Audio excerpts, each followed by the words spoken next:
اعوذ باللہ السمیع العلیم من الشیطان الرجیم بسم اللہ الرحمن الرحیم لما تقولون ما لا تفعلون صدق اللہ العلی العظیم رب اشرح لی صدری یسر لی امری واحلل عقدۃ من لسانی یفقہوا قولی ربنا تقبل منا انک انت السمیع العلیم آمین یا رب العالمین۔ پروگرام دنیا ہے میرے آگے کے ساتھ میں ہوں آپ کا ہوسٹ سمیع اللہ ملک۔ ناظرین، یہ پروگرام نیا اس لیے شروع کیا گیا ہے، اس کا مطلب یہ نہیں کہ اس وقت بہت سے پروگرام ایسے چل رہے ہیں جس پہ آپ دنیا کے پروگرام بالخصوص عالم اسلام اور بالعموم تمام دنیا کے بارے میں بہت سے پروگرام اس وقت دکھائے جا رہے ہیں، لیکن دنیا آگے کا پروگرام دکھانے کا اور شروع کرنے کا مقصد یہ ہے کہ ہم اس وقت جو پاکستان کے خاص طور پہ بالخصوص پاکستان اور بالعموم عالم اسلام پہ جو اس وقت بہت بحرانی کیفیت آئی ہوئی ہے اس کے بارے میں ہم آپ کو آگاہ کر سکیں اور ہم اس بات کو آپ بتا سکیں اور آپ سے یہ تمام خیالات شیئر کر سکیں کہ اس وقت ہمیں کیا کرنا چاہیے، اس وقت ہو کیا رہا ہے، اغیار کی سازشیں کیا ہیں، آسمان کے اوپر کون سے ایسے بادل ہم پہ چھائے ہوئے ہیں جو کہ ہر وقت پاکستان خصوصی طور پہ جو کہ ایک جوہری طاقت بھی ہے اس کو انڈرمائن کرنے کی کوشش ہو رہی ہے۔ اگر آپ اس بات سے واقف ہوں کہ ان دنوں پاکستان کے اندر امریکہ کی وزیر خارجہ سیکرٹری ہلری کلنٹن جو ہے وہ دورے پہ ہیں اور پچھلے 2 دنوں میں آپ ان کا موڈ اور ان کے سارے بیانات براہ راست آپ دیکھ بھی رہے ہیں۔ آپ نے یہ بھی دیکھا ہوگا کہ مجھے وہ پتہ نہیں کیوں یہ شعر یاد آ رہا ہے کہ مرے تھے جن کے لیے وہ رہے وضو کرتے، اور ہلری کلنٹن بجائے کچھ سفارتی زبان استعمال کرنے کے براہ راست پاکستان میں آ کے اور تمام میڈیا کے سامنے براہ راست آپ پہ الزام لگایا جا رہا ہے کہ 2002 سے اب تک القاعدہ کے تمام جتنے بھی بڑے بڑے قائدین ہیں، بڑے ہائی ویلیو ٹارگٹس ہیں، وہ پاکستان میں ہیں، اور ساتھ ہی انہوں نے یہ بھی بتایا اور بلکہ ڈانٹ پلائی کہ ایسا ہو نہیں سکتا کہ پاکستان کی انتظامیہ کو اس بات کا علم نہ ہو۔ اب آپ دیکھنے کی ضرورت یہ ہے کہ پچھلے 8 سال پاکستان نے جو اتنی جانی اور مالی قربانیاں دی ہیں اور پاکستان کو معاشی طور پر بھی اس قدر برباد کر دیا ہے، کیا اس کا نتیجہ یہ نکلا ہے؟ کیا یہ وجہ تو نہیں کہ کیری لوگر بل جو ابھی صرف پاس ہی ہوا ہے، ابھی اس پہ باراک اوباما نے اس پہ ابھی دستخط ہی کیا ہے، اور اس دستخط کرنے کے بعد فوری طور پہ اس کے جو اثرات ہیں وہ ہم پہ اس طرح چڑھ دوڑے ہیں کہ سب سے پہلے کیری صاحب جہاں تشریف لائے، جان کیری صاحب نے آ کے فوری طور پہ یہ بتایا کہ اب اس بل پہ سائن ہو چکے ہیں، یہ اب آپ کی مرضی ہے کہ آپ اس کو لینا چاہتے ہیں یا نہیں لینا چاہتے۔ اور اس کے بعد وہ جب افغانستان میں گئے تو افغانستان میں جا کے پہلی اسٹیٹمنٹ جو انہوں نے دی تو انہوں نے یہ کہا کہ اس وقت القاعدہ کے جتنے بھی ہائی ویلیو ٹارگٹس ہیں وہ پاکستان کے اندر ہیں، اور انہوں نے پاکستان کے بارے میں یہ بھی ارشاد فرمایا کہ دنیا میں اس وقت سب سے زیادہ خدشہ جو ہے وہ پاکستان کے ان علاقوں سے ہے جہاں پہ یہ تمام جتنے بھی بڑے بڑے دہشت گرد ہیں یہ پرورش پا رہے ہیں، اور پاکستان کی حکومت جو ہے باقاعدہ طور پہ ان کو ختم نہ کرنے کے بارے میں اتنی سنجیدہ نہیں ہے۔ اور اس کے بعد دوسری طاقت ہمارے سر پہ یہ سوار ہوئی کہ ہلری کلنٹن تشریف لے آئیں، اور آپ پچھلے 2 دنوں سے جو ان کے ساتھ یعنی جو جتنے بھی انٹرویوز ہوئے ہیں اور جو گورنمنٹ کالج لاہور میں انہوں نے ایک تقریر کی جس کے اندر بہت سے بچوں نے چپتے ہوئے سوال کیے، جن کے جواب میں انہوں نے فوری طور پہ بغیر کسی لگی لپٹی کے یہ بات کہی کہ القاعدہ کے جتنے بھی لوگ ہیں یہاں پہ موجود ہیں اور دہشت گردی کے وہ تمام ذمہ دار ہیں۔ انہیں اس بات کی جب توجہ دلائی گئی کہ آپ یہ بتائیے کہ جب آپ جس دن پہنچے ہیں اسی دن پشاور کے اندر ایک بڑا خوفناک اور ہولناک دھماکہ ہوا ہے، اور اس دھماکے کی کڑیاں جو ہیں وہ بھارت کی راہ کے ساتھ مل رہی ہیں اور باقاعدہ طور پہ انہیں ثبوت بھی دیے گئے، لیکن بجائے اس کے پہ اسے رد کرتی اور یعنی اس کو کچھ بھارت کے بارے میں کچھ کہتی، لیکن بھارت کے بارے میں انہوں نے بڑے فدویانہ بیان دینے شروع کر دیے۔ جب ان سے یہ سوال کیا گیا کہ آپ جب بھارت میں جاتی ہیں تو سعودی پاکستان کو رگیدتی ہیں اور جب یہاں تشریف لائی ہیں تو یہاں بھی آپ بھارت کے بارے میں سننے کو تیار نہیں ہیں، اب یہ بتائیے کہ افغانستان کے اندر امریکہ کی گود میں بیٹھ کے بھارت اور جو اسرائیل جو کارروائیاں کر رہے ہیں اور باقاعدہ طور پہ اس کے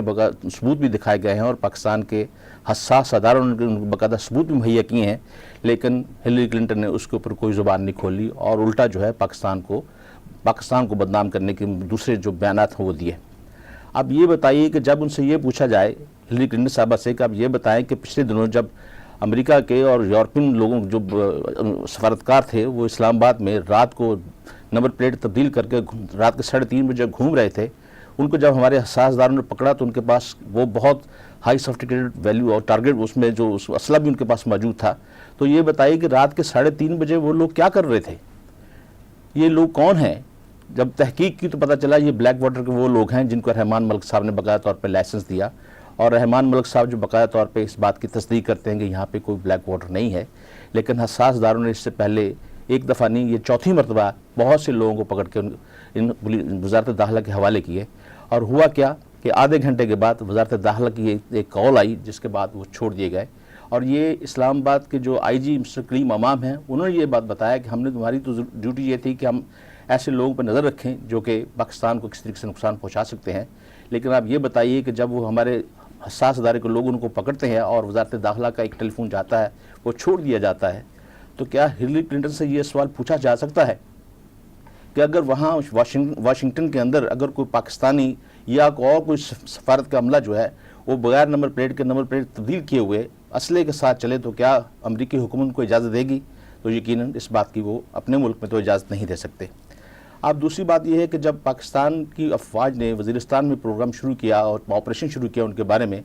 تو آپ دیکھیے کہ اس وقت پاکستان کے افغانستان کے بارڈر کے اوپر 126 کے قریب ہماری چوکیاں تھیں، اور نیٹو کی صرف جو 14 چوکیاں 32 چوکیاں تھیں۔ لیکن جو ہی وزیرستان کا آپریشن شروع ہوا تو امریکہ کی نیٹو نے تمام کی تمام چوکیاں اپنی وہ چھوڑ دیں اور خالی کر دیں، اور صرف 4 چوکیاں وہاں پہ رکھیں تاکہ جتنے بھی وزیرستان کے لوگ ہیں جو ان کے پالتو لوگ ہیں تاکہ ان کو راستہ ملے اور واپس وہ افغانستان جا سکیں۔ پھر یہیں پہ اکتفا نہیں کیا گیا بلکہ افغانستان سے باقاعدہ 3 ہیلی کاپٹر آئے، اور 3 ہیلی کاپٹر جو ہے وہ آ کے اپنے جتنے بھی ان کے مطلوبہ لوگ تھے وہ وزیرستان سے نکال کے لے گئے۔ اس کی بھی باقاعدہ ایک رپورٹ بنائی گئی، ہمارے حساس اداروں نے باقاعدہ ان کی فلمیں بھی بنائی۔ اب سوچنے کی بات یہ ہے کہ یہ خود امریکہ والے جو خود ہمیں اس بات کا ایک عرصے سے ایک الزام دے رہے تھے کہ یہاں پہ وہ لوگ چھپے ہوئے ہیں یہاں سے جو کہ افغانستان جا کے امریکہ اور نیٹو کی افواج پہ حملے کرتے ہیں، لیکن اگر یہ واقعی وہ لوگ ہیں جو کہ جن کو امریکہ نے مارنے کا ہمیں حکم دیا تھا، تو پھر کیا وجہ ہے کہ امریکہ اور نیٹو نے وہ تمام چوکیاں خالی کر دیں تاکہ یہ لوگ آ سکیں وہاں سے افغانستان آرام سے جا سکیں، اور پھر اپنے ہیلی کاپٹر بھیجنے کی ضرورت کیوں محسوس ہوئی؟ جب یہ سوال بھی ان سے کیا گیا تو اس پہ بھی انہوں نے خاموشی کا اظہار کیا، انہیں اس کی تردید نہیں کر سکی کیونکہ اس بات کا علم تھا کہ یہ باقاعدہ طور پہ پاکستان کے حساس اداروں نے ان کی بھی فلمیں بنا لی ہوئی ہیں۔ اس لیے جنوبی وزیرستان سے جتنے بھی اہم لیڈر تھے طالبان کے وہ واپس چلے گئے۔ اب تیسری بات جو ہلری کلنٹن صاحبہ نے جو آ کے کہی، وہ جو بالکل کیری لوگر بل کے اندر بتایا گیا تھا، ایک شرط تھی کہ پاکستان کی جو سویلین حکومت ہے وہ فوج کے اندر تقرریاں کرے گی، اور انہوں نے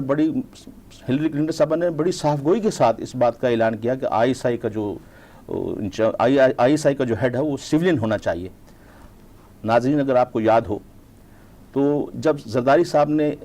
سب سے پہلے حلف اٹھایا تھا تو فوری طور پہ زرداری صاحب نے بجائے کسی ہمارے دوست چین ہمارا دوست سب سے بڑا مخلص دوست ہے، بجائے کہ کوئی چائنیز کو سرکاری آدمی یا کوئی وہاں کا وزیر اعظم یا صدر بلایا جاتا ہے جسے اپنے ساتھ بٹھاتے، انہوں نے ایک پڑوس کا چگہ پوش مسخرہ جو کرزئی تھا اس کو بلایا، اور یہ واضح طور پہ ایک ہماری اسٹیبلشمنٹ کو ایک پیغام تھا جس پہ یعنی سب لوگوں نے بڑی حیرانگی کے ساتھ اس کا نوٹس لیا کہ کیا وجہ ہے کہ حامد کرزئی کو انہوں نے اپنے ساتھ بٹھایا حلف لینے کے بعد، اور اس حلف کی جو تقریب تھی اس کے اندر جو کرزئی صاحب نے تقریر کی اس کے الفاظ بھی بڑے سہانے روح ہیں کہ وہاں بھی انہوں نے فوری طور پہ یہ کہا کہ پہلے تو پاکستان ہمارے ملک میں مداخلت کرتا تھا، اب میں یقین کے ساتھ کہہ سکتا ہوں اب نئی حکومت جو آئی ہے یہ افغانستان کے اندر مداخلت نہیں کرے گی۔ گویا ان کے منہ میں بھی وہ امریکی زبان تھی، پہلے وہ اپنے ملک میں بیٹھ کے ایسے بیان دیا کرتے تھے، لیکن ہماری قسمت دیکھیے کہ وہ اب ہمارے زرداری صاحب کے جو حلف کی تقریب ہے وہاں پہ آ کے انہوں نے یہ تقریر کی۔ اور اس کے بعد آپ یہ دیکھیے کہ اس کے بعد انہوں نے زرداری صاحب نے ٹھیک اس پروگرام کو اپنے حلف کی تقریب کے 8 دن کے بعد انہوں نے اپنی ایک تقریر کی جس میں انہوں نے کہا کہ کشمیر کے بارے میں آپ ایک مہینے کے اندر بہت بڑی ایک خبر سنیں گے۔ وہ بھی ایک چونکا دینے والی خبر تھی کہ خدا نخواستہ یہ کیا ہو رہا ہے کشمیر کے معاملے میں، جو کہ پاکستان کی شہرگ ہے، اس کے بارے میں کون سا ایسا سلیمانی چراغ ان کے پاس مل گیا ہے کہ جو 1 مہینے کے اندر اس کا کشمیر کا کوئی علاج ہو جائے گا۔ تو سب آدمی بڑے چونکے کہ ممکن ہے کہ مشرف صاحب جو کشمیر کے بارے میں تقسیم کے سلسلے چھوڑ گئے تھے، کیا اس کو پایا تکمیل تک پہنچانے کی بات تو نہیں ہو رہی، لیکن وہ ایک دوسری دراڑ تھی جو کہ ہماری اسٹیبلشمنٹ اور ہماری سویلین گورنمنٹ کے درمیان پیدا ہوئی۔ تیسری بات یہ ہے کہ اب آپ دیکھیے کہ یہ جب سے ہماری یہ سول حکومت آئی ہے، انہوں نے ایک بلیک واٹر نامی جو تنظیم، بڑی شفاف تنظیم جو اس سے پہلے عراق میں کام کرتی تھی، آپ کو یاد ہوگا کہ عراق کے اندر جو شفاقانہ کام ہوئے وہ سارے یہی بلیک واٹر کرتی تھی، اور بلیک واٹر نے جب پتہ چل گیا کہ یہاں پہ بہت بدنامی ہو چکی ہے تو انہوں نے اپنی ای ایکس کا نام رکھ کے یہاں پہ کام کرنا شروع کر دیا، اور بلیک واٹر نے سب سے پہلے آ کے یہاں پہ اپنے ایک فرنٹ مین کے طور پہ کیپٹن جعفر زیدی کو اپنا فرنٹ مین بنایا اور اس کے ذمہ لگایا گیا کہ وہ یہاں پہ لوگوں کو بھرتی کرے. اور اتفاق سے اسلام آباد کے اندر وزارت داخلہ نے کوئی 34 ایسی سیکورٹی ایجنسیز کو لائسنس دیے. اور اس سے بھی آپ اس طرح سمجھیے کہ تمام کے تمام سیکورٹی ایجنسیز تھیں ان کے تمام کے سربراہ جو تھے وہ افواج کے ریٹائرڈ آفیسر تھے. ممکن ہے کہ افواج کے وہ ریٹائرڈ آفیسر انہوں نے اس کا علم نہ ہو کہ اس کے پس پردہ یہ کیا چیز چل رہی ہے اور کیا گیم چل رہی ہے. اور باقاعدہ طور پہ انہوں نے ایک روات کے قریب ایک اکیڈمی بنائی جہاں پہ باقاعدہ طور پہ یہ کیڈٹ تیار کیے گئے. وہاں پہ باقاعدہ اسلحہ تقسیم ہوا. جب حساس داروں نے ان کو پکڑا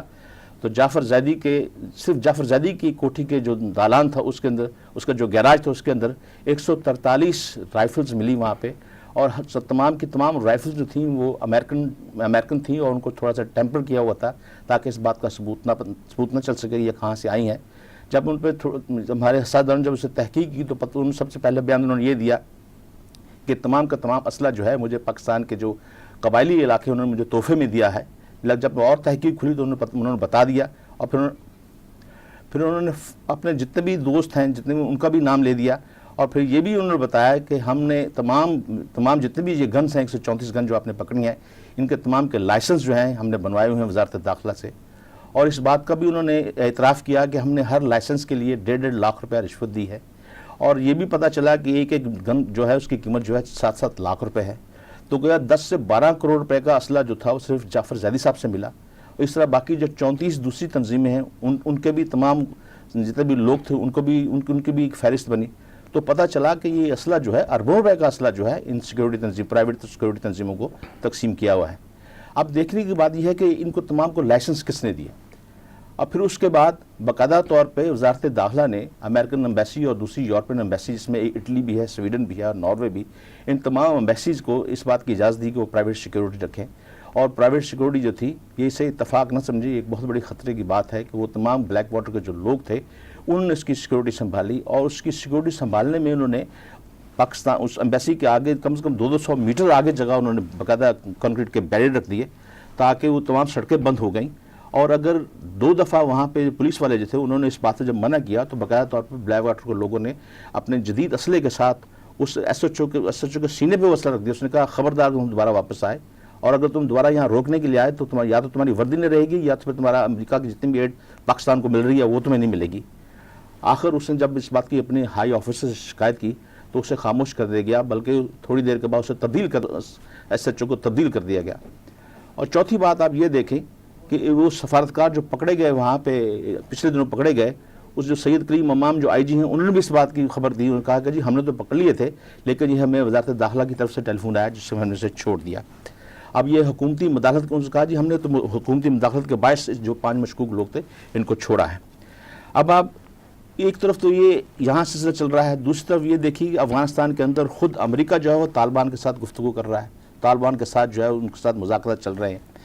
جو ان کا جو صوبہ نورستان ہے وہاں باقاعدہ طور پہ وہ ان سے اپیل کی گئی کہ آپ ہمیں راستہ دے دیں ہم یہاں سے نکلنے کا راستہ دے دیں. جب طالبان نے نکلنے کا راستہ دے دیا تو اس کے بعد طالبان نے ودن 24 آورز اس سارے صوبے پہ قبضہ کر لیا. اب باقاعدہ طور پہ سرکاری طور پہ یہ خبر آئی ہے کہ جب اوباما کی انتظامیہ جو ہے اس بات کا پروگرام بنا رہی ہے کہ افغانستان کے کچھ علاقوں کو باقاعدہ طور پہ طالبان کو دے دیا جائے اور منظور کر لیا جائے اور طالبان کے ساتھ صلح کا ڈول ڈالا جائے تاکہ طالبان کے ساتھ جو معاملہ جو ہے ہمارا اس طرح چلے کہ طالبان ہمیں جو ہے وہ ایک راستہ دے دیں وہاں سے نکلنے کے لیے. لیکن ادھر طالبان کے ساتھ بات چیت ہو رہی ہے اور ہمیں جو منع کیا جا رہا ہے. ہمیں اس بات کا ہمارے اوپر پورا پریشر ڈالا جا رہا ہے کہ خبردار ان کے ساتھ آپ بات نہیں کر سکتے. اب سوچنے کی بات یہ ہے کہ یہ وہی طالبان ہے کہ کبھی آج تک ہم نے اپنے اس بارڈر کے اوپر کبھی اپنی فوج نہیں کھڑی کی تھی. پاکستان کی ہندوستان کے ساتھ 3 جنگیں ہوئیں لیکن ہم نے کبھی بھی اپنا ایک بھی سپاہی نہیں چھوڑا. سوچنے کی بات یہ ہے یہ کیا وجہ ہے کہ آج ہم نے اپنے 1.25 لاکھ فوجی وہاں پہ کھڑے کیے ہوئے ہیں. یہ کیا وجہ ہے کہ ہم نے سوات کے اندر اپنی اتنی جانی قربانیاں دی ہیں مالی قربانیاں دی ہیں اور آج وزیرستان کے اندر ہمارے آفیسر جو ہیں وہ قربانیاں دے رہے ہیں. اب دوسری بات یہ ہے کہ اب آپ دیکھیے کہ آپ کو یاد ہوگا کہ پچھلے دنوں یہ بھی ایک پروگرام میں بات کہی تھی میں نے کہ بھی ہمارے وزیر اعظم نے باقاعدہ طور پہ ہمارے نیوی کے جو چیف ہیں نعمان بشیر صاحب ان کو ایڈمرل نعمان بشیر صاحب ان کو اپنے دفتر میں بلایا اور ان سے کہا